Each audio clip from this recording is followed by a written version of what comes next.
찬양도 올렸어요. 그래서 성경 봉독하는 시간부터 예배 끝날 때까지 이게 다 올라갔어요, 동영상으로. 그래가지고 오늘 제가 찬양할 때는 살짝 뒤로 와서 할 겁니다. 그래서 목사님 왜 마이크에 안 대고 뒤로 가서 하나 생각하지 마시고, 저도 여러분과 똑같이 찬양대원처럼 뒤에 와서 찬양을 할 테니까 그런 줄 아시고 찬양할 때 이렇게 최선을 다해서 찬양을 해 주십시오. 그리고 내 찬양이, 내 목소리가 들리는가 한번 다 이번 주에는 동영상에서 한번 보시기를 바랍니다. 그리고 페이스북을 좀 하자고 그랬는데 페이스북 제가 친구 신청을 했는데도 여기 지금 예배드리는 어떤 분은 제 신청을 안 받더라고요. 제가 누구라고 말하진 않습니다. 근데 페이스북을 하는데 이번 주에 제가 용인 세순교회 그룹을 만들었어요. 그룹을 만들어서 그 방배동 세순교회 지체들도 거기다 이렇게 회원으로 하고, 우리 교회 형제들도 페이스북 제 친구들 가운데 지금 여기 앉아 계신 분들 중에는 한 분, 두 분밖에 없는 것 같네. 나머지는 페이스북 친구가 아니에요. 근데 페이스북 가입하셔서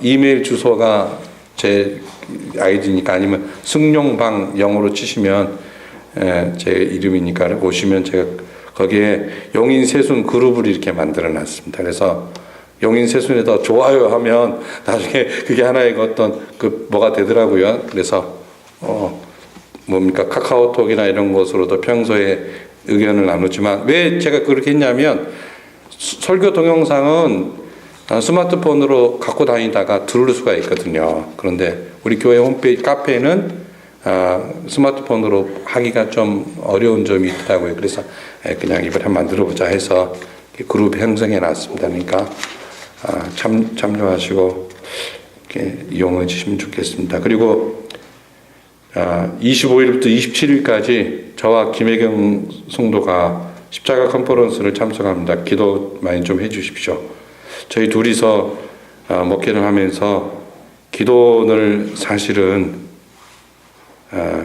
개척하고 한 번도 둘이 같이 간 적이 없습니다. 따로따로 다녔습니다. 근데 이번에 둘이 같이 갑니다. 같이 가는 이유는 십자가 컨퍼런스에 지난번에 갔는데 굉장히 은혜가 되더라고요. 그래서 우리가 그 세상에서 매스컴에서 보는 왜 김창인 목사님 장례식에 아들이 가지 않았을까? 그 질문 제가 이번에 가서 김성환 목사님한테 직접 물어보고 와서 여러분에게 알려드리겠습니다. 또 김창인 목사님 왜 아들에게 세습한 것을 후회한다고 매스컴에 얘기해가지고 큰 분란을 일으켰는가? 그 아들의 입장은 어떤가? 이번에 가서 제가 물어보려합니다. 물어봐서 직접 듣고 오는 게 좋잖아요. 그러니까 물어보고 오려고 그럽니다. 그래서 기도해 주십시오. 십자가에 대한 그 얘기만 2박 3일 동안 진행을 합니다. 집사람도 목요일 날은 근무하는 게 가고, 금요일 날은 휴가 내서 같이 듣게 됩니다. 은혜 많이 받고 올 수 있도록, 성도와 목사가 바싹 깨져서 올 수 있도록 이렇게 기도해 주십시오. 아멘 안 하시네. 깨질 것이 없다고 보시는 모양인데. 하나님의 말씀 함께 공부하겠습니다. 누가복음 20장 45절에서 47절입니다.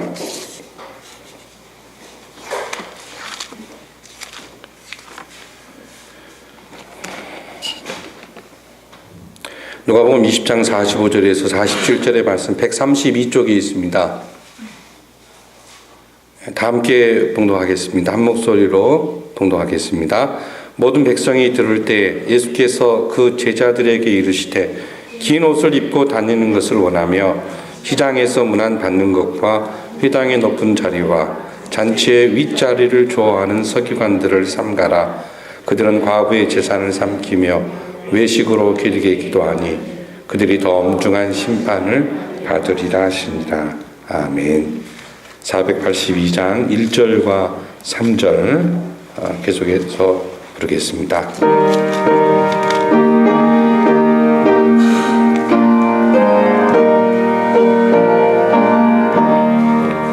잠들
어느 행사장에 있었던 일입니다.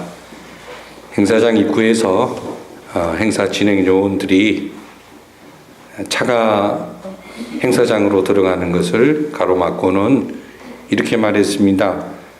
여기서부터는 차를 주차하시고 내려서 걸어서 가시기를 바랍니다. 행사를 좀 도와주십시오. 그런데 그때 마침 검은색 참 고급 승용차 한 대가 대화하고 있는 이들 앞을 지나갔습니다. 통과했습니다. 물었어요. 안내요원에게. 저 차는 어떤 차인데 그냥 들어갑니까? 예, 장관이 탄 차입니다. 근데 또 한 대가 지나가는 거예요. 저 차는 왜 지나갑니까? 저 차는 시장이 탄 차입니다. 주차요원의 이 말을 듣고 있던 사람이 고개를 ቃ우뚱거리며 있는데 또 한 대가 지나가요. 저 차는 국회의원이 탄 차입니다. 이때 조그만 마티즈 한 대가 쌩 하고 들어가는 거예요. 그때 안내원이 묻습니다. 저 차 무슨 차죠? 예, 저건 국민차입니다. 미국 대통령 트루먼의 집무실에는 이런 글귀가 적혀 있었답니다. 모든 책임은 내가 진다. 요즘 12월에 있을 대통령 선거를 앞두고 각 진영의 후보들이 선거운동을 열심히 하고 있습니다. 각 후보들마다 아주 야심에 찬 공약들을 발표하고 있는데 그 내용들을 보면 이미 학자들이 오래전부터 이 주장해왔던 내용들이 상당히 많습니다. 특별히 이 경제 민주화에 대한 그 주장들에 있어서는 더욱더 그러하다라고 하는 견해를 많은 학자들이 이렇게 얘기하고 있습니다. 특별하게 새로운 것을 내놓은 것이 아니라 그동안 많은 학자들이 주장해왔던 바들을 이 후보들이 이제 편집해서 자기의 것으로 가지고 나온 경우가 참 많습니다. 여러분 어떤 후보가 대통령으로 당선되기를 원하십니까?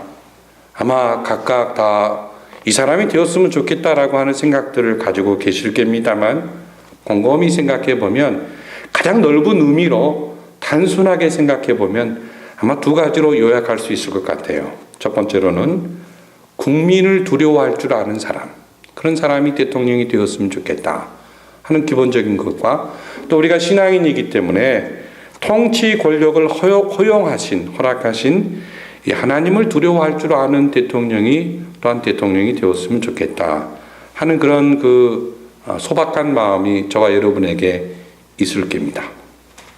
주사위는 이미 던져졌다라고 말했던 줄리우스 시저나 또는 나는 어떤 일에 임할 때에도 절대로 망설인 적이 없다 라고 말했던 이 알렉산더와 같은 강한 리더십을 가지고 있는 사람이 정말 21세기를 살아가는 우리들에게 진정한 대통령상으로 자리매김할 수 있을까? 의문시대는 그런 시대입니다. 이 깊어가는 가을날 소망하기는 성공보다 또한 성품을 중요하게 여길 줄 아는 그런 대통령이 되면 얼마나 좋을까 하는 그런 바람도 한번 가져봅니다. 예수님께서 십자가에 달려 죽으시고 인류를 구원하시기 위해 예루살렘에 입성하신 다음 예수님이 가는 곳마다 해프닝이 벌어졌습니다. 놀라운 일들이 발생하게 됐습니다. 그 놀라운 일 가운데 가장 큰 사건이 바로 십자가에 죽기 전에 있었던 일 중에 가장 큰 사건이 어떤 사건이냐면 예루살렘 성전 안에서 소란을 피운 겁니다. 예수님이 예루살렘 성전을 정화하는 청결하게 하는 그런 소란을 피우셨습니다. 유대인들의 말로 하면 분명히 이건 성전 소란죄입니다.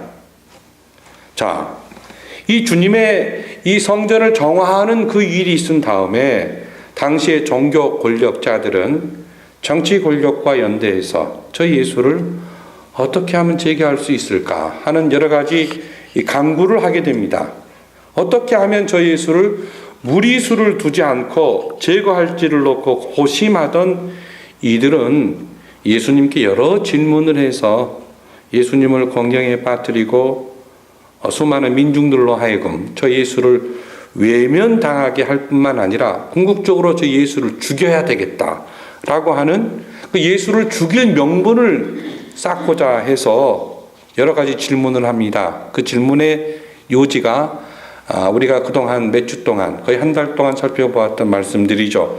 당신이 누구인데 성전에서 소란을 피웁니까?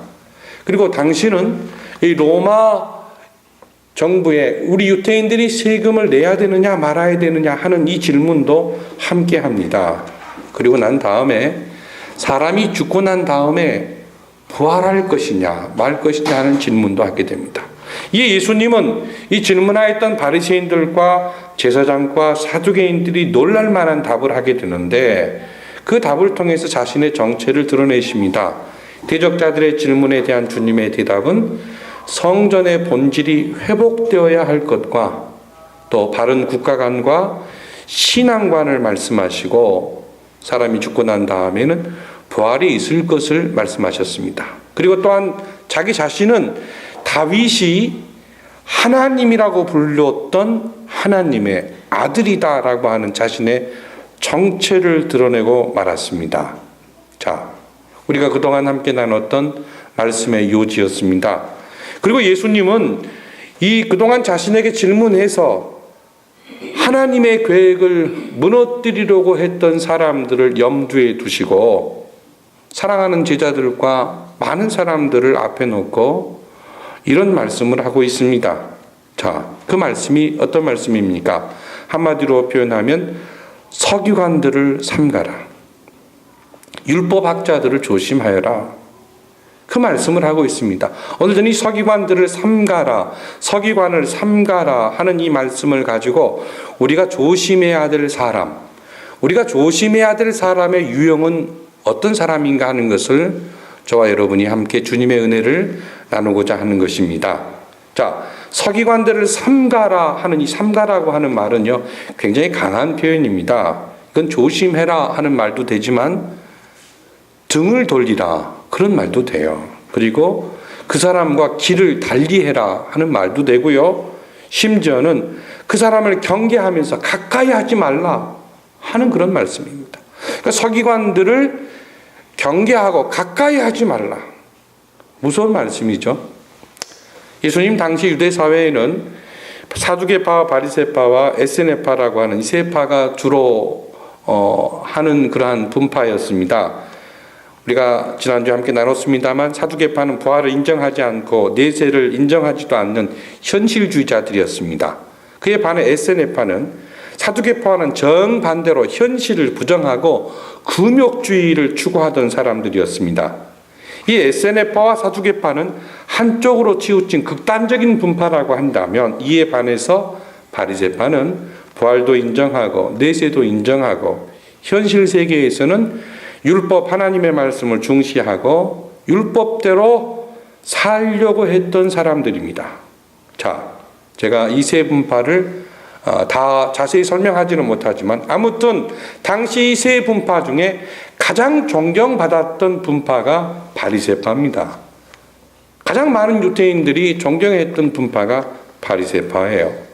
이 바리새파 사람들 가운데 서기관들이 많았습니다. 그래서 대부분의 서기관들은 바리새파 사람이다 이렇게 이해하면 좋을 것 같습니다. 자, 그래서 당시에 많은 유대인들은 이 바리새인들과 서기관들은 하나님의 말씀 율법을 바르게 이해하고 그것을 따르고 말씀대로 산다고 생각했기 때문에 그들을 존경했습니다.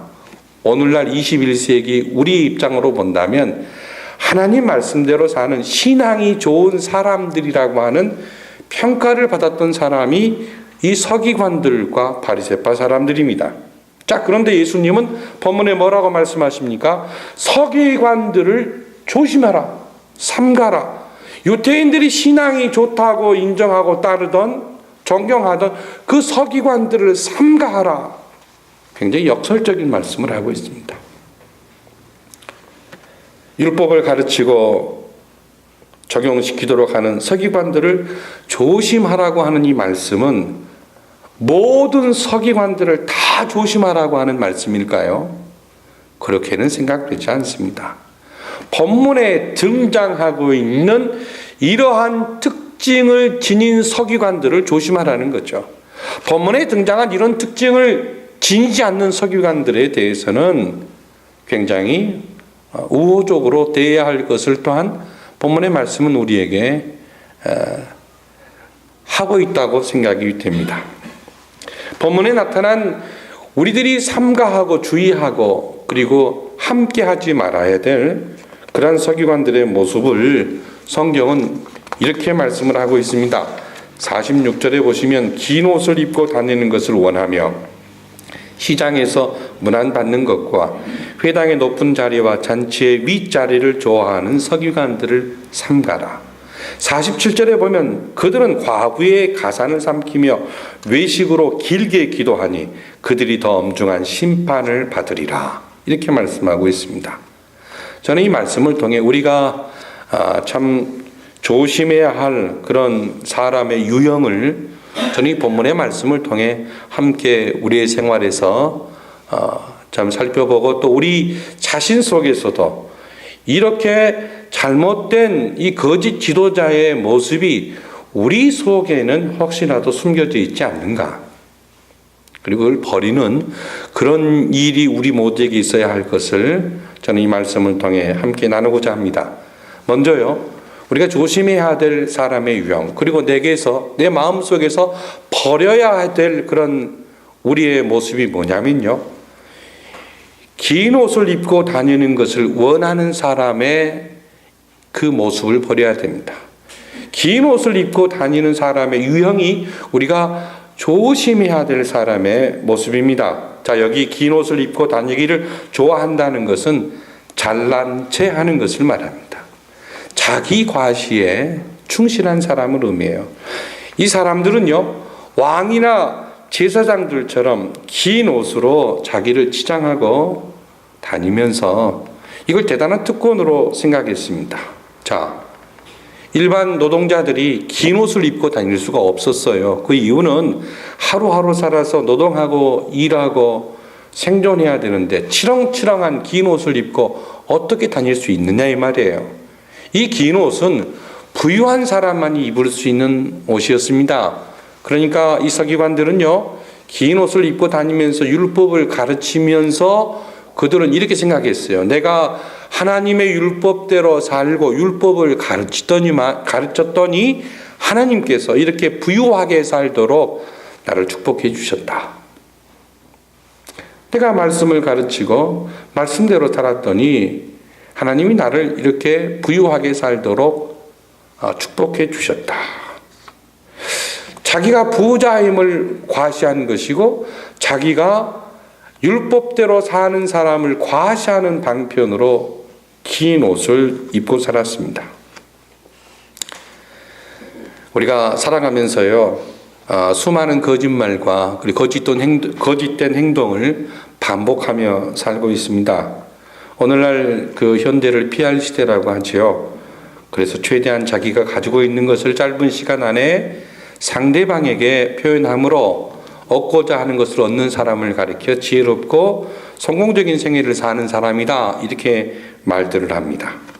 어떤 한 그 리서치 회사에서 직장인 2,000여 명을 대상으로 직장의 꼴불견 문화를 조사를 하게 됐습니다.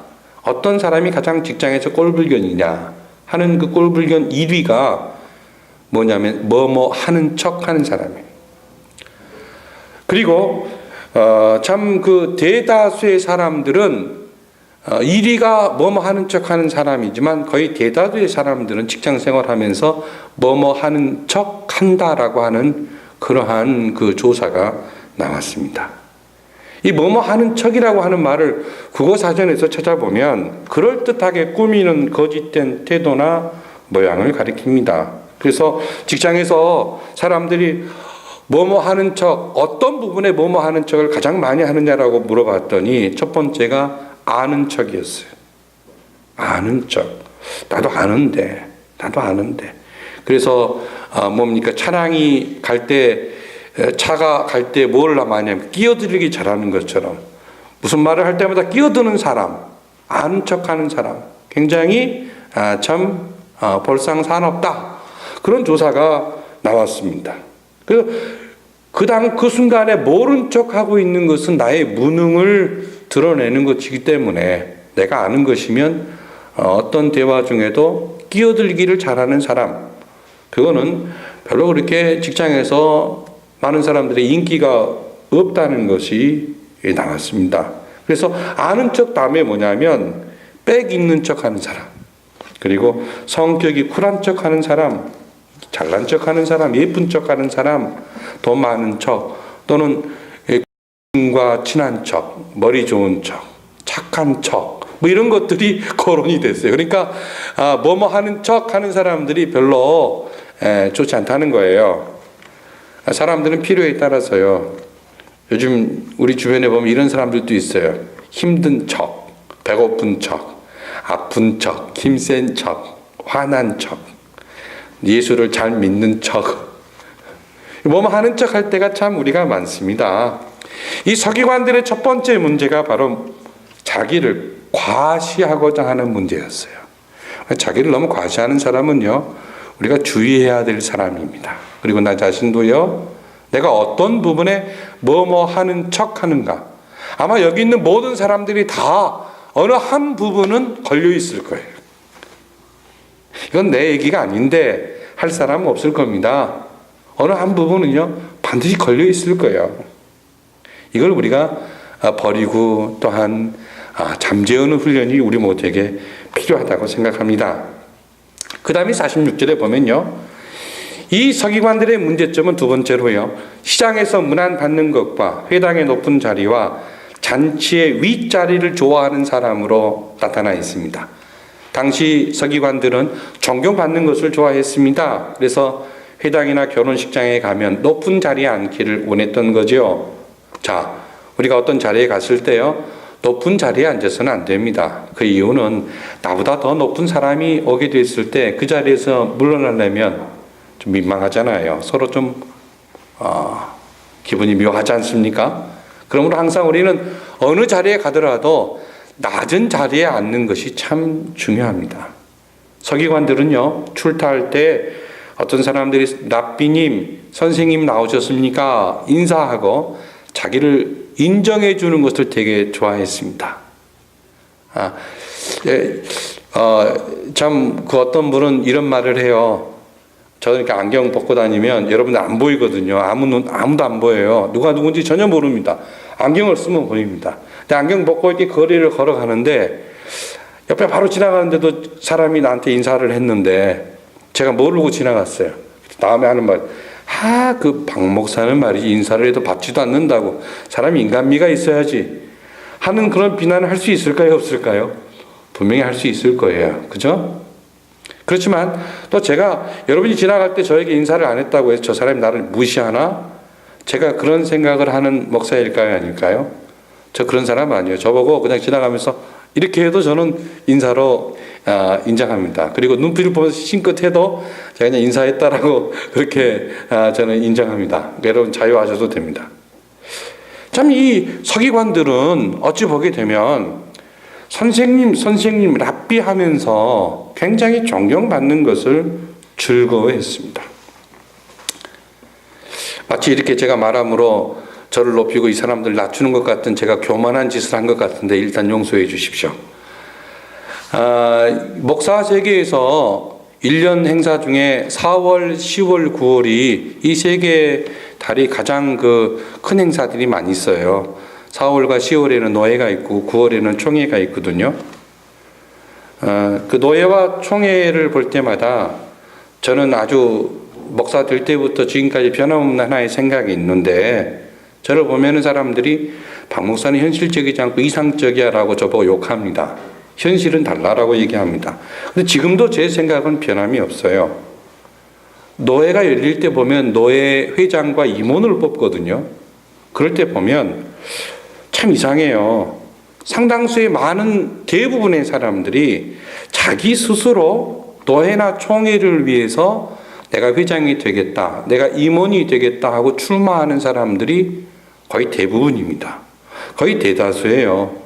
그리고는 교회에 비용을 갖다가 선거에 쓰고 또 임원으로 일하는 그런 일이 많이 발생합니다.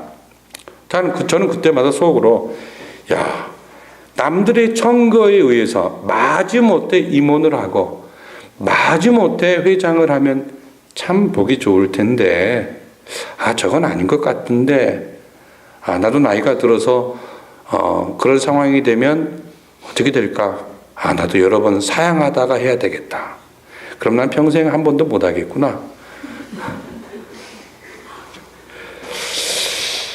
다른 사람들에 의해서 존경의 대상이 되는 것과 나 스스로 나는 존경받아야 된다고 생각하는 것은 저는 분명 차이가 있다고 여겨집니다.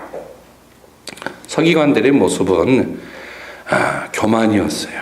자기를 너무 높이는 이 문제가 참 컸다 이 말입니다. 자존감이 없는 것도 문제이지만 자존감이 너무 강한 것도 문제고 자기를 높이려고 하는 교만도 굉장히 큰 문제입니다. 자, 그리고 이 서기관들의 문제 가운데 하나가 47절에 보면 충격적인 말씀이 등장하고 있죠. 그들은 과부의 가산을 삼키며 그랬어요. 과부의 가산을 삼키며 과부의 재산을 삼켰다는 겁니다. 여러분, 삼키다라고 하는 말은요, 먹다라고 하는 말보다 더 큰 강한 표현입니다.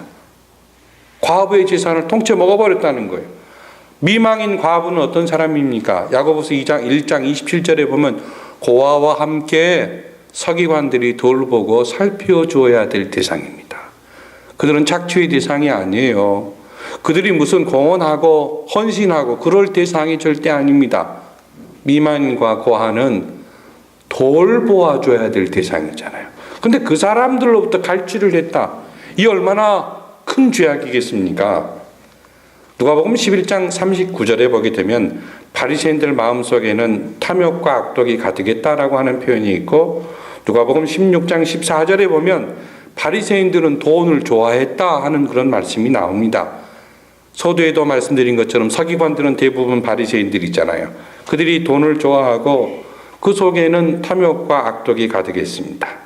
자, 과부의 재산을 갈취하여 자신의 재산을 증식하였다라고 하는 표현이 본문의 말씀에 과부의 가산을 삼키며 이런 뜻인데, 자, 그렇다면 어떻게 서기관들이 과부의 재산을 착복해서 자신의 이익을 취했을까요?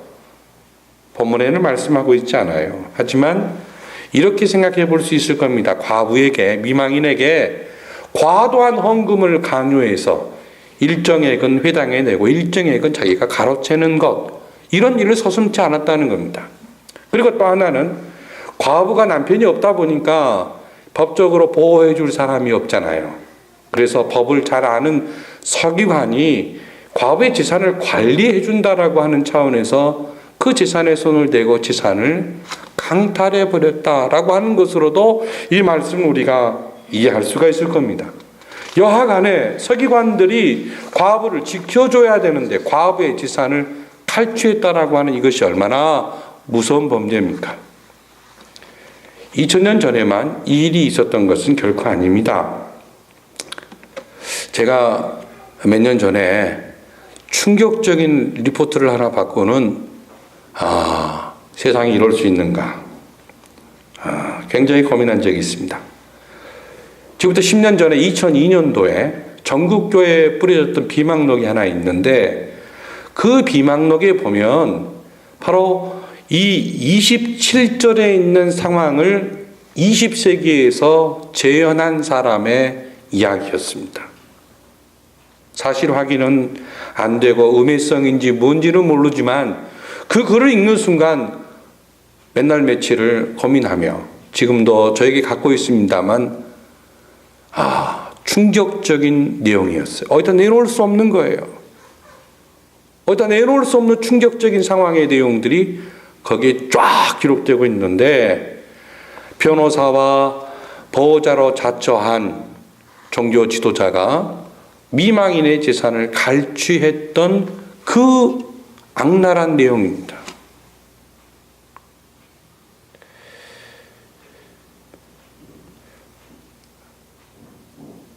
나의 이익을 위해서, 내 재산 증식을 위해서 하나님과 하나님의 이름을 도용하여 악독함을 행하는 사람은 2000년 전에도 있었고 지금 이 순간에도 이 땅에 존재합니다.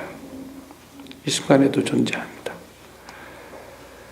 저는 이 재산의 문제에 대해서, 특별히 성직자 재산의 문제에 대해서, 성직자 재산은 모두 다 성직자와 아내가 죽으면 교회로 환원되어야 한다고 주장하는 사람이에요. 그래야 가톨릭 신부님과 절에서 수고하는 스님들과 목사님들이 동등한 입장으로 일할 수 있다고, 그 대화할 수 있는 가장 기본적이고 윤리적인 도덕적 수준이라고 생각이 됩니다. 물론 대부분의 목사님들은 가난합니다. 그리고 어렵습니다. 그래서 지금 제가 얘기하는 이 얘기는 어느 정도 수준에 있는 목사님들에게 해당되는 것이라고 생각하겠지만, 앞으로 한국교회 모든 목사님들이 사실은 그런 정신으로 살아야 할 것입니다. 왜냐하면 목사님들이 자연사를 하거나 미망인이 죽을 때까지 사는 그 수준에 이를 때에는 그 자녀들이 건강하게 공부하고 직장 잡고 일하는 그런 자립하는 그런 수준에 이르렀기 때문에 목회자의 재산은, 특별히 원로 목사님들의 교회로부터 받은 재산은 교회에 환원되는 것이 옳습니다. 여하간에 이 지금 서기관들은 재산의 부분에 있어서, 이익에 대한 부분에 있어서 자기의 어떤 그 이득을 위해서 연약한 자까지도 악용한 그 사례가 본문에 나타나고 있으니 얼마나 비참한 그러한 무서운 그 예를 주님이 들고 계시는가, 두렵고 떨리지 않을 수가 없습니다.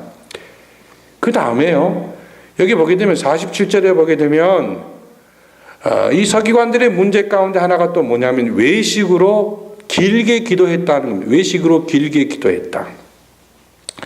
이 외식이라고 하는 말은 위선자라고 하는 말에서 나왔거든요. 위선자라고 하는 말은 꾸민다 혹은 배우 노릇을 한다라고 하는 그런 뜻입니다. 어떤 각본에 의해서 움직여지는 배우처럼 속과 겉이 다른 사람, 그런 사람을 가리켜 위선자라고 말하죠. 율법을 지킨다고 하면서도 매우 조그마한 율법은 지키고 큰 율법은 지키지 않는 것, 이걸 지금 얘기하는 겁니다. 자, 왜 이 서기관들이 길게 기도했느냐? 길게 기도한 이유가 있어요. 과부들의 재산을 착복했거든요. 못된 짓을 했단 말이에요. 본질을 파괴하는 일을 했어요. 하나님을 이용해서 자기 욕심을 채웠어요. 그런데 사람들에게는 그것이 드러날까 두려워요. 그러니까 그것을 가리우기 위해 사람들보다, 일반 성도들보다, 민중들보다 더 길게 기도하는 거예요. 나는 이렇게 영성이 뛰어난 사람이다, 나는 영적인 존재다라고 하는 것을 가시적으로 보여주고 자기의 더러운 치부와 악독함을 가리우는 그런 일을 했다는 말이에요. 그래서 길게 기도한 거예요. 길게 기도하는 것이 참 좋잖아요. 그런데 길게 기도한 목적이 하나님을 사랑하고 내 죄를 회개하기 위해 길게 기도한 것이 아니라 자신의 치부를 가리기 위함으로 길게 기도했다는 겁니다. 여러분, 우리가 기도한 것은, 기도했다고 해서 그것이 믿음으로 사는 것이 아닙니다. 기도한 대로 사는 것이 믿음으로 사는 것입니다. 꼭 기억하십시오. 기도했다고 해서 그것이 믿음으로 사는 것이 아니에요. 기도한 대로 사는 것이 믿음으로 사는 거예요. 믿습니까? 이것이 저의 고민이고 아마 여러분의 고민이기도 할 겁니다. 이 서기관들에게 주어질 형벌이 47절에 보면 굉장히 엄중한 심판이 있다라고 했습니다. 몰라서 지은 죄라면 동정의 여지가 분명히 있습니다. 그런데 알면서도 죄를 저지른 대가는 그 결과가 참혹하다. 본문에 보게 되면 더 엄중한 심판을 받으리라, 이렇게 선포하고 있습니다. 율법을 알고 가르친 서기관들에게 임할 하나님의 심판이 매우 크다라는 겁니다. 율법을 알고 이를 또한 가르치기에 서기관들은 그 율법에 근거해서 그 어떤 사람보다도 율법적으로 성실하고 또한 진실하고 겸손하게 사는 사랑의 사람들이어야만 했습니다. 그런데 이들은 정반대로 불성실과 거짓과 교만한 모습을 보이고 있으니 하나님의 심판이 이들에게 엄중하다, 주님이 지금 선포하고 있습니다. 자, 왜 이 서기관들이 문제가 있을까요? 왜 하나님의 심판이 엄중하게 이들에게 임할 수밖에 없을까요? 저들의 삶의 태도가 문제가 있었습니다. 즉 저들의 마음의 태도가 문제가 있었어요. 저는 존 맥스웰의 그 책을 통해서 여러분에게 이런 얘기를 하고 싶습니다. 태도라고 하는 책이 있는데 마음의 태도가 삶을 결정한다라고 하는 주제예요. 마음의 태도가 그 사람의 삶을 결정한다는 겁니다. 서기관들의 마음속에는 정말 하나님을 사랑하는 마음이 없어요. 사람을 사랑하는 마음이 없어요. 그 겉으로 행세한 것이.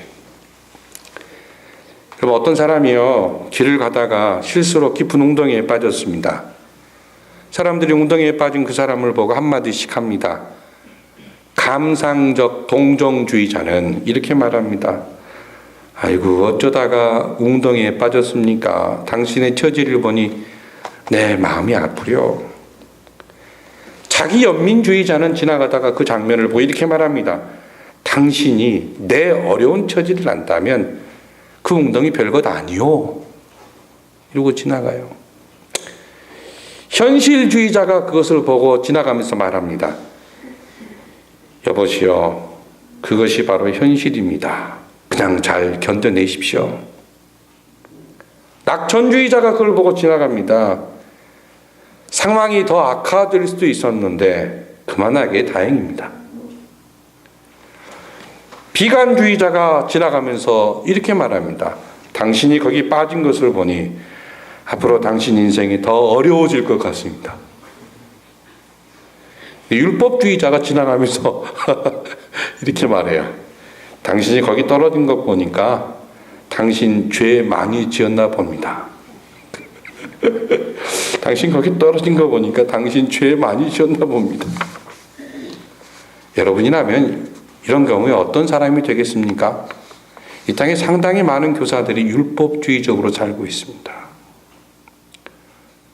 또는 지나친 낙관주의로, 비관주의로 살고 있습니다. 예수님은 구덩이에 빠진 사람을 향해 이렇게 말씀하실 것이라고 주님은 자신의 사역을 통해서 여러 비유를 통해 공개적으로 제자들에게 선포하셨습니다.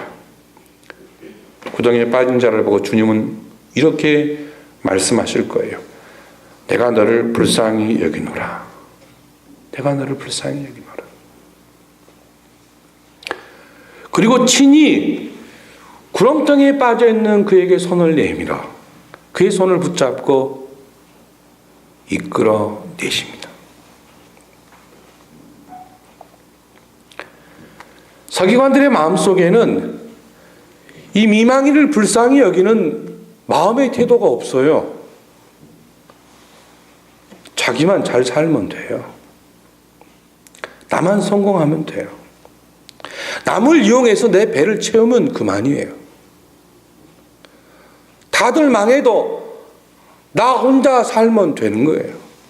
이것이 서기관들의 정체였습니다.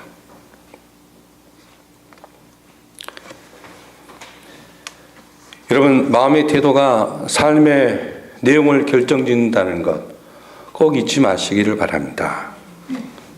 제가 오늘 목사 얘기를 여러 번 하는데 할 수 없이 또 할 수밖에 없습니다.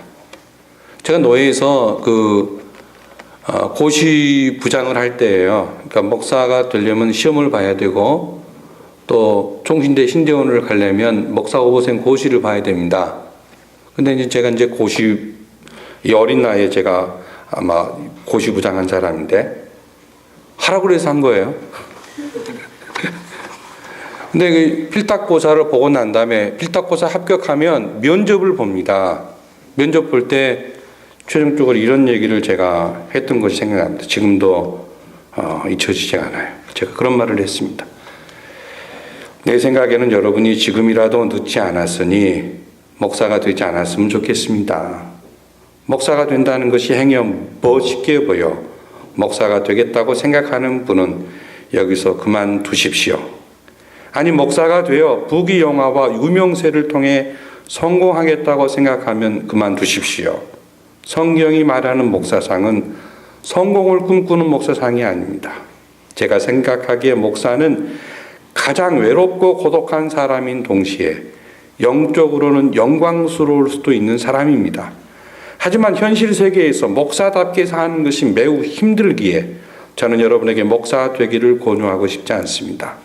성경을 가지고 가르치는 교사이기에 마지막 날 주어질 책임이 너무 크기에 여러분 스스로 목사가 되려 하지 마시기를 바랍니다. 근데 지금까지 제 얘기를 듣고 그만두겠다는 사람이 하나도 없었어요. 저는 지금도 이 생각에 변함이 없습니다. 교사에게 주어질 마지막 판결을 생각해 보면 참 두렵고 떨립니다. 때로는 겸손하게, 때로는 온유하게, 그러나 때로는 용기 있게 지도력을 발휘해야 하는 위치이기 때문에 하나님의 은혜가 아니면 이 일은 감당할 수 없습니다.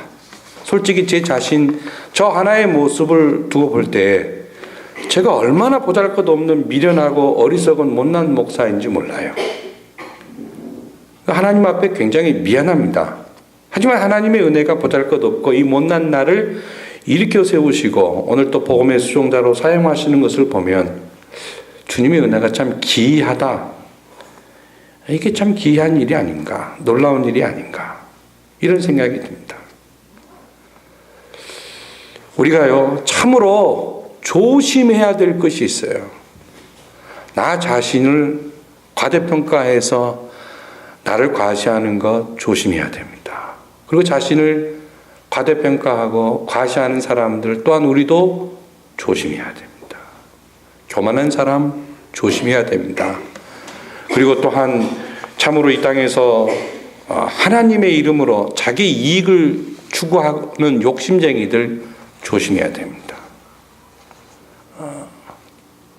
외형적인 모습만 보고 그 사람을 결코 판단할 수는 없거든요. 우리가 다른 사람보다 뛰어나고 존경받기를 원한다면 잊지 말아야 될 중요한 대원칙이 있습니다. 그게 바로 어린아이 같이 작은 사람이 되어야 한다는 겁니다. 하나님이 우리를 사랑하시면요, 야, 너 어린아이처럼 작은 사람이 돼 하고 우리를 훈련의 영광로 속에서 많이 연단시키실 겁니다. 그리고 그 연단의 과정 속에서 성공했다라고 하는 평가를 듣는 사람이기보다는 야, 그 사람은 참 존경할 만한 사람이다 하는 그 평가를 누리는 것이 우리 인생의 마지막 페이지를 장식할 때 영광스럽다라고 하는 것을 저와 여러분이 결코 잊지 말아야 할 것입니다. 정말로 하나님을 사랑한다면 외식하지 않고 단순하고 신실한 신앙인이 됩니다. 하나님과 하나님의 말씀을 악용해서 내 욕심을 채우려는 사람에 대한 형벌은 그 형벌이 너무나도 중하고 큽니다. 그래서 저는 이제 말씀의 결론으로 우리가 주의해야 될 사람, 그 사람의 형태가 내 속에도 있거든요. 여러분 각 사람의 마음속에 다 숨겨져 있습니다. 그러면 어떻게 하면 이것을 우리 안에서 몰아내고 내가 하나님이 원하시는 그러한 참 낮아진 사람, 작은 사람, 성공하기보다도 존경받기를 진심으로 원하는 사람이 될 것인가? 시편 139편 23절과 24절에 보면 이런 말씀이 있어요. 하나님이여 나를 살피사 내 마음을 아시며 나를 시험하사 내 뜻을 아옵소서. 내게 무슨 악한 행위가 있나 보시고 나를 영원한 길로 인도하소서. 하나님이 나를 살펴주셔야 되고 하나님이 내 연약한 마음을 아시고 나를 연단시키시고 시험하셔서 내가 하나님 안에서 부서지고 만들어져야 됩니다. 그것이 영원한 길로 가는 아름다운 우리들의 모습이어야 됨을 시인은 시편 139편에서 노래하고 있습니다. 말씀을 의지하여 하나님의 지도를 기쁘게 받아들이는 저와 여러분이 되셔서 좀 하나님을 기쁘게 해드리는 귀한 복을 누리시기를 예수님의 이름으로 소원합니다. 하나님 아버지 감사합니다. 말씀을 전한 제 모습 속에 여러 문제점들이 있습니다. 함께 나누었던 이 말씀을 듣는 우리 모두에게도 여러 문제점들이 숨겨 있습니다. 하나님, 우리 마음을 아시지요? 주님, 하지만 또한 우리가 마음속에서 뜻을 품고 있는 것도 하나님이 아실 겁니다. 하오나 주님, 우리가 악한 무엇이 있나 늘 주 안에서 살펴보게 하시고 영원한 천국의 길을 가기에 부족함이 없는 하나님의 사람들이 될 수 있도록 주님, 우리를 만들어 주시옵소서. 우리에게 깨달음을 주시고 주님 마음의 태도가 우리 삶을 결정할 수 있다라고 하는 이 귀한 비밀을 서기관들을 통해서 우리가 마음속에 적용하고 삶 속에서 또한 적용할 수 있는 복 있는 주의 권속들 되게 해 주시옵소서. 한 주간의 삶을 주께 또 맡깁니다. 주님, 날마다 개인적으로 우리 가정을 보시고 우리 직장을 보시고 우리 삶의 도전에서 우리를 지켜보시는 그 하나님, 우리를 보시는 그 하나님을 우리가 느낄 때 우리에게 두려움을 주시는 하나님이 아니라 인자하시고 친근하시고 친절을 베푸시는 온화하시고 사랑의 하나님으로 경험할 수 있도록 우리가 바른 믿음 안에 서게 해 주시옵소서. 예수님의 이름으로 기도합니다. 아멘. 찬송가 424장입니다.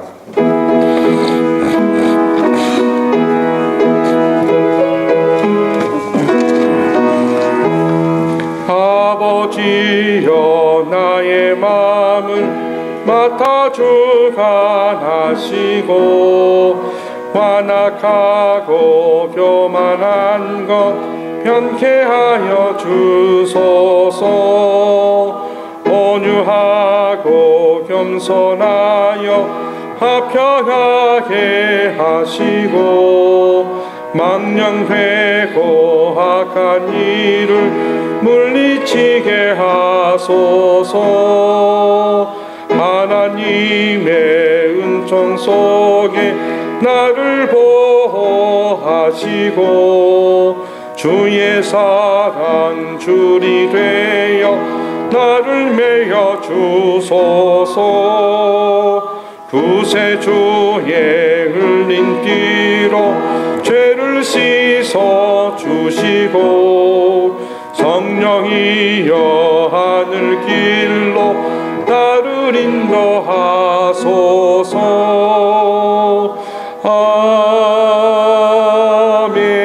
아멘. 주 예수 그리스도의 은혜와 하나님 아버지의 무한하신 사랑과 성령님의 교통하심이 겸손과 온유와 지극히 작은 자임을 날마다 고백하며 하나님을 기쁘시게 하기 위해 주님의 의대도로 믿음 생활하기를 소망하는 하나님의 가족들에게 이제부터 영원까지 항상 함께 계실지어다. 아멘.